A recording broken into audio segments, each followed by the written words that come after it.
Good evening. This is Debra B. Wilson. It is Wednesday, the 5th of June, 2019. The time is 2200 hours and 37 minutes, and that's GMT. And I am in Bradford in West Yorkshire.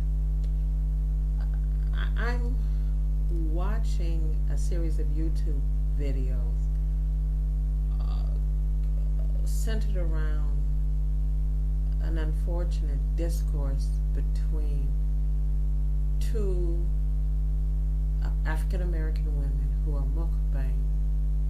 I think that's the proper word.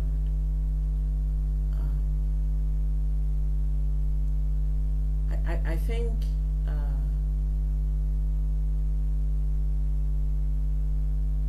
the best thing I can say about it is it's unfortunate. I'm watching various people from the YouTube community respond to this situation of acrimony between the two women, expressed voice acrimony. And some of the people responding, I think it's fair to say, are giving voice to things that I would say exhibit a lack of boundaries, a lack of appropriateness, anger, pain.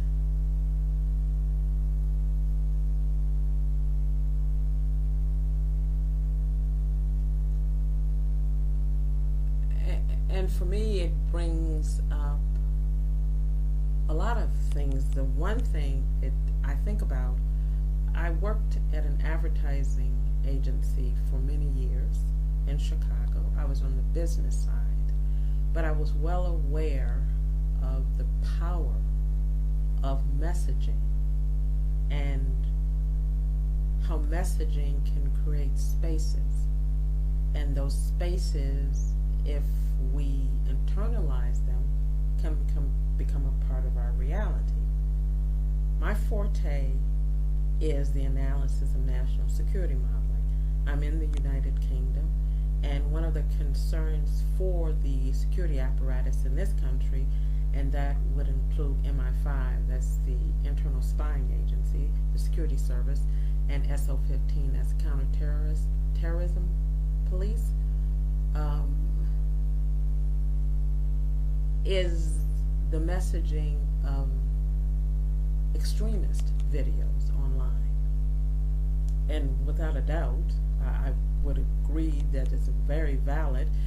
Both the Director General of MI5 is Andrew Parker, and the Commissioner of the Police is Crescenda Dick. And they've both expressed publicly their concerns about violent videos. So I want to go back to this discourse that has developed and that's sort of swirling around these two women, one expressing disappointment in the other, and then some people within the YouTube community opining, and the reaction from the other YouTuber who's being criticized. And it makes me think about spaces created. And so from a philosophical perspective, I have a question. For years, as an African American woman, I understood the power of messaging. And as an African American woman who's 61 years old, I remember the messaging that was specifically being communicated to African American women, that we were not European enough in our appearance, that we needed, and that included, we needed lighter skin, straighter hair, and our features needed to be more European, and how that messaging was accomplished through advertising and constant messaging of this is the norm and you are not the norm. And then in general, for women, there is a norm that was constructed, and the goal was. 'was to occupy that space that had been created. And it makes me think about spaces created. And for years, as an African American woman, I So my question is, because I am looking at national security and how states construct the model, is that I want to look at YouTube from a perspective, one of philosophically speaking. So how does a state address now that the power that previously was only had by advertising agencies to create realities and spaces that were not always favorable for everyone and created great pain for some people, women, people who were not able-bodied, old people, the images that we were constantly being messaged with. And so once those messages were created, we stepped into those spaces created by those messages. Oh, I should be this. I'm not rich enough. I'm not tall enough. I'm not white enough. I'm not young enough. I'm too old. And now, because of the mediums that exist, and the manifestation of one of the new medias is YouTube, that power is in everyone's hands. So now, because everyone has the mic and can do whatever they want with the mic, which that ability, I remember, I'm old enough to remember, was only in the hands of advertising agencies. And did we pay attention to enough? Certainly feminists did. Certainly African American feminists did.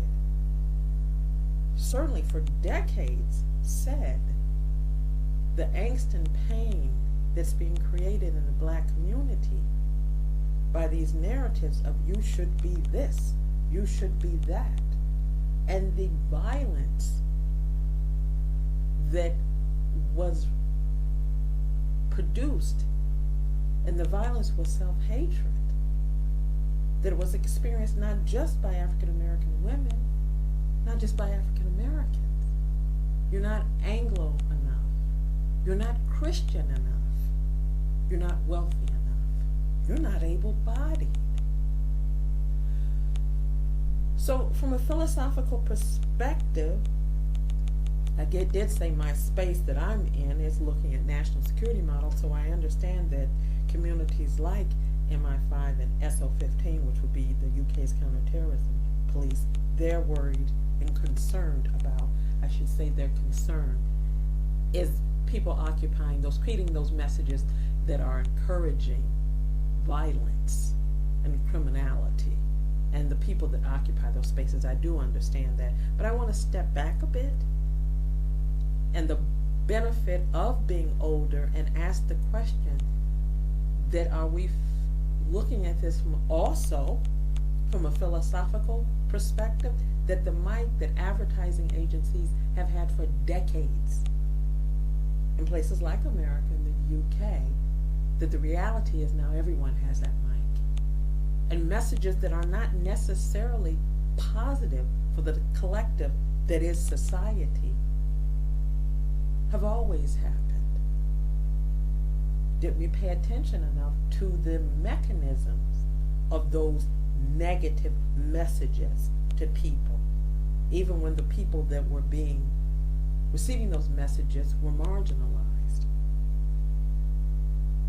Did we understand the dynamics that feminists, African American, and feminists in Britain, because I've spent 30 years now attached this country, did we pay attention to enough to those feminists that continually talked about the messaging that women and girls were receiving that were injurious to self, and how some of those messages were internalized? And if we have been paying attention, do we now learn? Or if we haven't been paying attention, isn't this a good place to go back and look at some of that research to understand now what it means that more people have the mic? This is Debra V. Wilson. opining for just a little bit.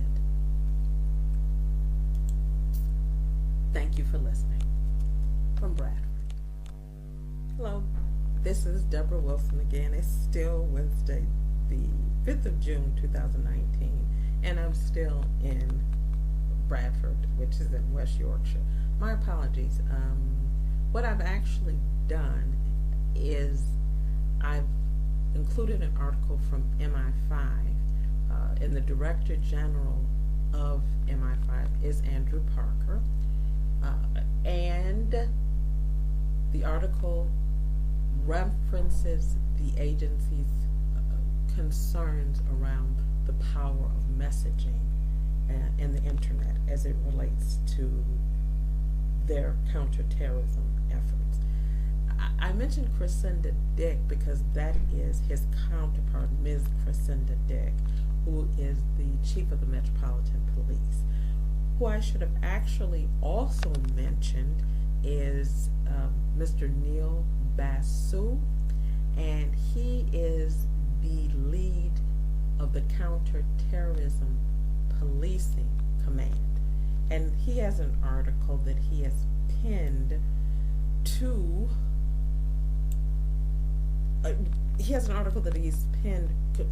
concerning online, the use of the internet to message and create spaces that give voice to the encouragement of extremism and terrorism.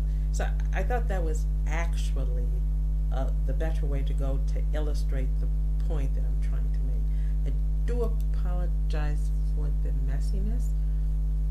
I'm not the most technically adept person, but nevertheless, I'm hoping that my message is still conveyed. So again, this is Debra V. Wilson.